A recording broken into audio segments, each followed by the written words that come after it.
আমাদের রব আল্লাহ, আমাদের নবী মুহাম্মদুর রাসূলুল্লাহ সাল্লাল্লাহু আলাইহি ওয়াসাল্লাম, আমাদের কিতাব কোরআন, আমাদের ধর্ম ইসলাম, এই চারটা জিনিস সর্বশ্রেষ্ঠ। আল্লাহ সর্বশ্রেষ্ঠ, নবী মুহাম্মদ সাল্লাল্লাহু আলাইহি ওয়াসাল্লাম তিনি কথা বলেন না সর্বশ্রেষ্ঠ কিনা বলেন?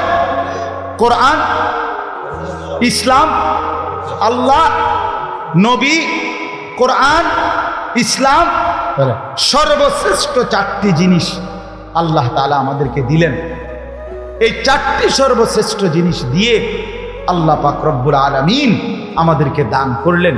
বিনিময়ে আমরা কেন পথহারা হলাম বলেন ভাই? কি কারণে নষ্ট হলাম?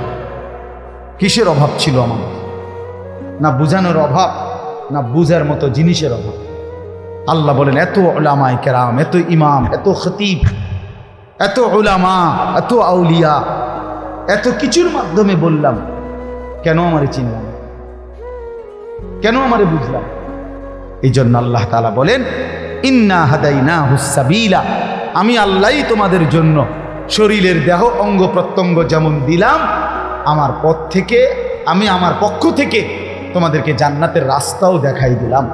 এইবার আমি শুধু দেখতেছি দুনিয়ার হায়াত দিয়া ইম্মা শাকিরা ওয়া ইম্মা কাফুরা, কে কে আমার অনুগত কৃতজ্ঞ আর কে কে আমার অবাধ্য। ঠিক আছে, চলো ভাত তরকারি খাইতে খাইতে আগাও, কেউ সেজদা দিয়ে আগাও, কেউ সেজদা না দিয়ে আগাও। চলো বান্দা আসো, আগায় আসো। এই আস্তে আস্তে সবাই আমার কবরে চলে আসবা, এরপরেই দেখবা কোনটা সুখ আর কোনটা দুঃখ, কোনটা প্রাপ্তি আর কোনটা অপ্রাপ্তি। এই শেষ এবার আল্লাহ বলেন ইন্না আ'তাদনা লিল কাফিরিনা সালাসিলা ওয়া আগলালা ওয়া সাঈরা। মনে রেখো আমি আমার নাফরমান প্রতিটা বান্দার জন্য ওই আখিরাতে রেডি রেখেছি সালাসিলা, আগুনের শিকল, ওয়া আগলালা, এবং আগুনের বেড়ি, ওয়া সাঈরা, উত্তপ্ত দগদগে উত্তপ্ত আগুন জাহান্নাম। আইসো বান্দা, আইসো, টের পাই। এক সেকেন্ডেই বুঝাই দেব আমি মালিক কেমন ছিলাম। ভাত খাওয়াইছি মনে করছি দেখা, তুমি মনে করছো আমি তোমার ছেড়ে দিয়ে রাখছি। হ্যাঁ, অনেকেই এটা ভাবে যে কি রে, আমি যে এত বাটফারি চিটারি করি, কেউ দিয়ে আমার কিছু কয় না, আল্লাহ দিয়ে কিছু কয় না। বেটা ছাগল, আল্লাহ তো এর থেকে বাটফার চিটারও কিছু কয় না, তো কিছে? আল্লাহ তো বলছে দুনিয়া পরীক্ষার জায়গা। পরীক্ষার হলে তো টিচার দেখে, টিচার দেখে এই তো ভুল লিখতেছে, তো সারে মাতে না, এ তো পরীক্ষা দিচ্ছে। কথা বুঝেন নাই? যা বলার তো আগে বলেই দিছে, যা শিখাবার আগে শিখাই দিছে।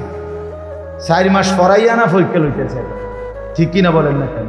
তো মালিক তো বলে আমি চোখ, নাক, কান, হাত, পাও বুঝার জন্য সব তো দিছি, আবার বুঝাইবার জন্য নবী দিছি, রাসূল দিছি, উলামায়ে কেরাম দিছি, কিতাব দিছি, কোরআন সুন্নাহ দিছি। আর কি করতাম আমি? সর্বশেষ কথা হলো ইন্নাল আবরারা ইয়াশরাবুনা মিন কাসিন কানা মিজাজুহা কাফুরা।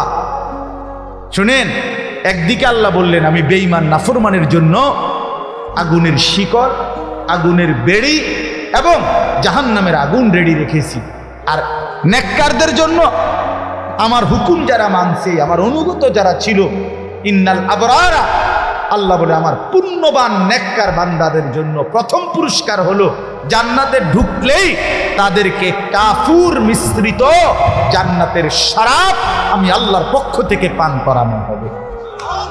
এ কথার অর্থ কি? এ কথার দুইটা অর্থ। একটা হলো জান্নাতের মধ্যে একটা স্পেশাল নহর আছে, আলাদা নদী, যেটার নাম হলো কাফুর। এই নদীর পানি মানে এইখানকার পানি সর্বোচ্চ সুগন্ধিময়। তো আল্লাহ তাআলা জান্নাতি বান্দা যতবারই পান করবে, স্বাভাবিক যত পানি জান্নাতের মধ্যে, এটার সাথে ওই কাফুর, ওই বিশেষ ঝর্ণার পানিও একটু একটু মিশাইয়া দিবে, আর পুরাটা পানি তখন জান্নাতি বান্দার জন্য সুগন্ধিময় হয়ে যায়। এই হলো এক। অথবা কাফুর বলতে দুনিয়ায় আমরা যেমন কাফুর বুঝে, ওই কর্ফুর সাদা সাদা দানা বুঝেন, একটু গন্ধওয়ালা যে এক ধরনের, হ্যাঁ হ্যাঁ হ্যাঁ, কিসের কোটা কইছেন? এইটাই, এই কাফুর বলে এটা। এরকম গন্ধ, যদিও এটা দুনিয়ার গন্ধটা ভিন্ন রকম, কিন্তু জান্নাতের গন্ধটা পানি পান করার উপযোগী। এরকম কাফুর মিশ্রিত পানি আল্লাহ তাআলা জান্নাতি বান্দাকে পান করাবে। এটা হলো শুরু। এরপরে আরো আছে জান্নাতের লম্বা বর্ণনা এই সূরাটার মধ্যে আছে। মজার কথা হলো, এই সূরাটা যখন নাজিল হইছে নবীজির সামনে তখন একজন হাবশী কালো চেহারার একজন সাহাবী ছিলেন, সহজ সরল সাহাবী। উনি নবীজির জবান দিয়া এই সূরার জান্নাতের বর্ণনা শুইনা একটা চিৎকার মারছে খুশিতে, ওইখানে ইন্তেকাল করছে।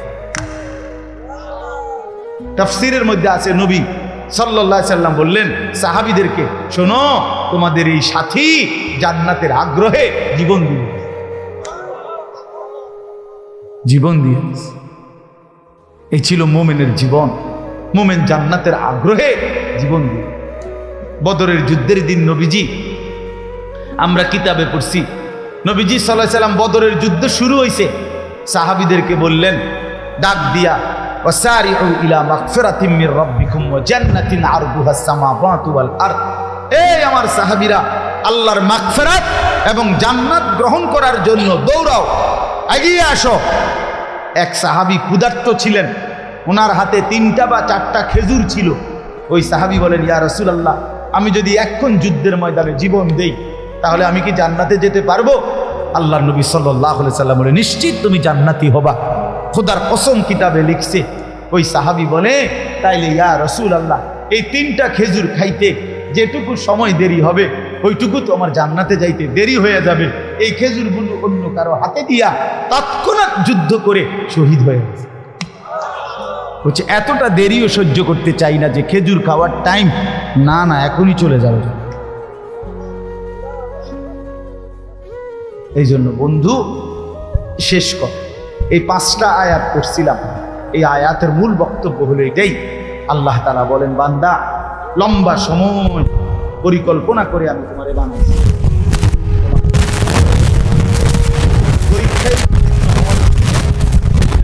প্রত্যঙ্গে আমাকে মানার যোগ্যতা দিয়েছি, আর বুঝাইবার জন্য নবী রসুল আউলিয়া ওলামা দিয়েছি, কিতাব দিয়েছি, সব কিছু সুন্দর করে সাজিয়ে দিয়েছি।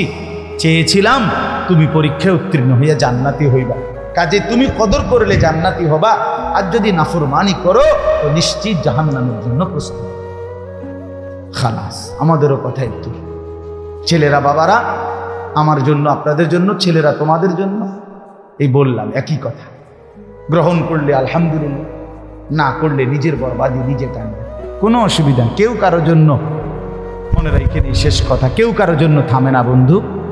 সামনের অ্যাক্সিডেন্ট, সিএনজি অ্যাক্সিডেন্ট করলে পিছনের সিএনজি থামে না, ছাড়ি দিয়ে দেয়।